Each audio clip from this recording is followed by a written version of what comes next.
गणपति बप्पा मोरया। गणपतये नमो नमः। श्री सिद्धि विनायक नमो नमः। अष्टविनायक नमो नमः। गणपति बप्पा मोरया। गणपतये नमो नमः। श्री सिद्धि विनायक नमो नमः। अष्टविनायक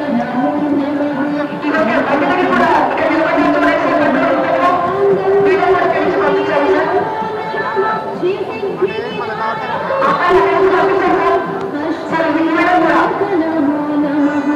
गणपति बप्पा मोरया। गणपतये नमो नमः।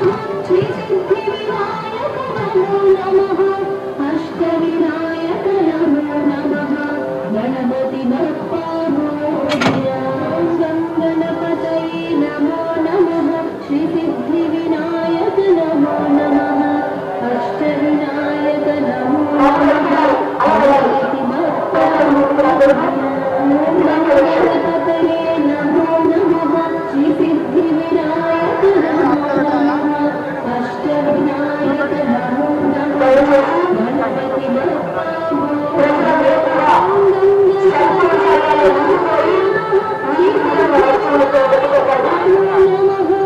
अष्टविनायक नमो नमः। गणपति बप्पा मोरया। गणपतये नमो नमः। श्री सिद्धि विनायक नमो नमः। अष्टविनायक नमो नमः। गणपति बप्पा मोरया।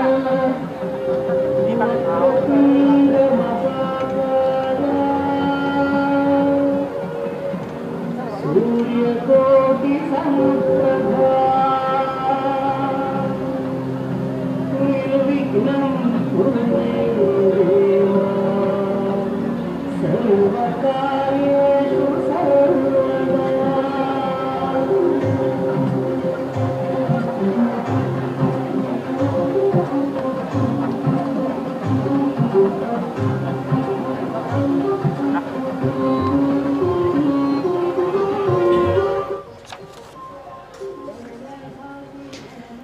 పదకొండు రోజుల పాటు ఘనంగా పూజలు అందుకున్న ఖైరతాబాద్ వినాయకుడు ఈసారి విశ్వశాంతి మహాశక్తి గణపతిగా కొలువుదీరిన ఖైరతాబాద్ వినాయకుడు శోభాయాత్ర ముగించుకుని ట్యాంక్ బండ్ దగ్గర క్రేన్ నెంబర్ 4 దగ్గర మనం చూస్తున్నాం లైవ్ విజువల్స్. ఆ గంగమ్మ ఒడిలో సేద తీరటానికి సిద్ధమయ్యాడు. చూస్తున్నాం విజువల్స్ లైవ్లో చూస్తున్నాము.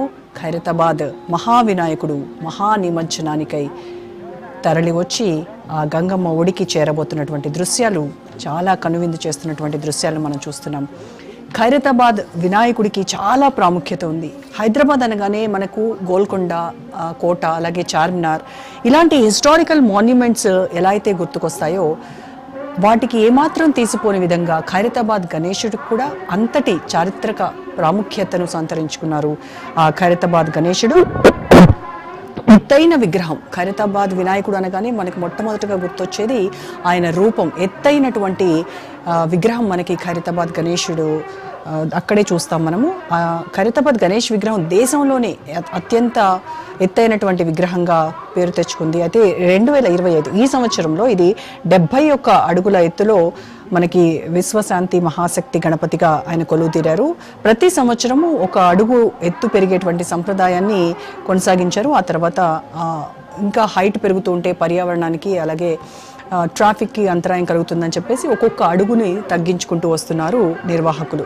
అయితే పర్యావరణ హితం కోసము కొన్ని ఇయర్స్ నుంచి చూస్తే మనము మట్టి గణపతిగా ఖైరతాబాద్ వినాయకుడు కొలువుదీరుతున్నాడు. అంతకుముందు ప్లాస్టర్ ఆఫ్ ప్యారిస్తో తయారైనటువంటి గణపయ్యను మట్టి వినాయకుడిగా, అంటే పర్యావరణ హితం కోసము నిర్వాహకులు మట్టి వినాయకుడిని తయారు చేస్తూ ఉన్నారు. ఇక ఖైరతాబాద్ వినాయకుడి ఆ మహాగణపతి చేతిలో ఉన్నటువంటి లడ్డూకి కూడా చాలా ఇంపార్టెన్స్ ఉంది. అది తాపేశ్వరం లడ్డు అక్కడి నుంచి తయారయ్యి ప్రత్యేకంగా తీసుకొని వస్తారు.